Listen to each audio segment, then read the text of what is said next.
everybody, it's Friday. I'm Eric Papenfuse. It must be a buy day, and we want to show you some amazing new things that have come into the sort room here at Midtown Scholar. Let's get right to it. This week, I want to give you a little bit of a sneak peek of some of the things that we're going to have at the new Collectibles room we're opening this fall at the Midtown Scholar. And one of the things that we're going to have is pamphlets. And pamphlets were a very common way of communicating in the 19th and 18th century. Speeches, orations, sermons, you know it. Somebody like Daniel Webster, every time he had a speech, it was published in pamphlet form. These are all by Daniel Webster, and they'll be available for sale in the new room. But I wanted to show you one particular sermon that I found really interesting. And this is how we're going to present them in the collectible room in nice archival sleeves. Was a sermon by Timothy Dwight on dueling that came out right in the aftermath of the Hamilton-Burr duel. Now, Dwight was a conservative Federalist. He was also the president of Yale. And when he heard about the death of Alexander Hamilton, he decided to preach about the evils of dueling. He read into that account a sort of metaphor for the decline of the Federalist Party. And he blamed Hamilton because of the sin of dueling, which Hamilton had undertaken. And he said if the Federalists were ever going to come back into power and get rid of this Jefferson guy, we were going to need to have a moral cleansing, and that would mean no more dueling. And it's also interesting, I was reading it last night, he talks about the fact that dueling actually violates the marriage vow. And that, of course, made me think of Eliza. If you're fans of Hamilton, the musical and who gets to tell the story, but really it was Eliza who Hamilton let down the most by getting himself killed by Aaron Burr. So a sermon on dueling. One last thing about this, it was so popular, he preached it in New Haven at Yale, but also in New York, and it was published in both places. So we have in the pamphlet room a New York copy and a Hartford, Connecticut copy. So pamphlet material, very common in the 19th century. When microfilming started to come in the 1970s and 1980s, a lot of institutions like the Library Company in Philadelphia decided to get rid of all their pamphlets. So they're pretty common on the marketplace today, and they are fun to collect. The other book I wanted to talk about today is perhaps the most exciting thing I have ever purchased at auction. So brace yourself. It is a copy of a book which lists the works of the famous American painter Thomas Sully. Now, if you know me at all, you know I'm a big fan of the artist Thomas Sully, and we have some of his work for sale in the collectibles room. In fact, if you look up here, that portrait there was by Thomas Sully and is available for sale. We also have some other portraits, including this of the woman up there, which were by Sully's son-in-law, the artist John Nagel. These were both Philadelphia painters. At any rate, when Sully died in 1871, things that were left in his studio were split up among the family.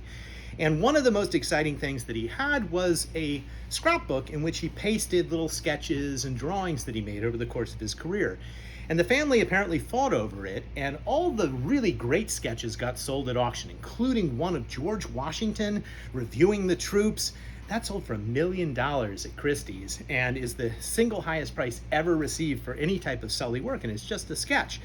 Well, all the good ones got sold, but the ones that the family wasn't really sure about, they ended up holding on to, and they went to this gentleman named Jeffrey Sully, and he recently sold his copy of the inventory, which included some of the remaining things that were in the sketchbook. And I wanted to show you two. And these are really interesting because you can ask yourself, well, I can see why that didn't sell at auction.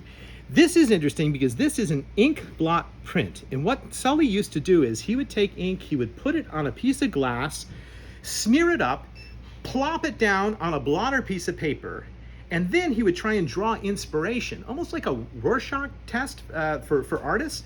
And he saw in this apparently a cave and other landscape motifs, rocks and boulders, and then he used it as the basis for a future painting, a landscape, which he did mostly to amuse himself. He was known for his paintings. But so this is a blotter painting by Thomas Sully, and that came along with the book. Also came along with the book this wonderful sketch of a young boy or girl with a dog.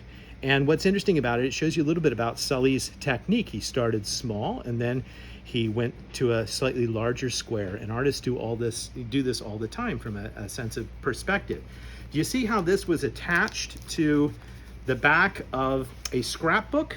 Well, this is an original piece from his sketchbook. And what I like about this is that on the back of it, you can see that it has in Sully's handwriting a notation that it's Washington reviewing the troops. So on the back of this sketch was the $1 million George Washington one in the book, which they previously cut up and sold, and then they left this one as not being worthy. But isn't it charming? And just as one more surprise, Sully reused paper because paper was valuable, so that's why the scrapbook was based on an old ledger. But on the back of this, it's a letter that was actually written to him by the Philadelphia printer John Dunlap. And Dunlap is basically saying, hey, Sully, I have a Rembrandt. How much is it worth? Will you tell me how much it's worth? And Dunlap is most famous for printing the Declaration of Independence. And if you can find a copy of that in an old book, well, that is worth millions and millions of dollars today. A letter about his Rembrandt, which I didn't even know he had, well, that's worth a lot less. But what a charming, amazing thing, and an amazing personal collection that came in at auction. All right, we're gonna end today on a funny note, and this book really takes the cake. Here we go. It's called Cluck, the Story of Chickens in the Cinema. And yes, it is a comprehensive history of every time a chicken has appeared in a Hollywood movie. And it starts back with the original Silence of Charlie Chaplin. There's Charlie Chaplin and a chicken uniform. Goes through all of the great movies of the 20th century, including Rocky. There's Rocky with chickens. And it details every single appearance of a chicken on film in Hollywood. It also alleges a lot of foul play in Hollywood.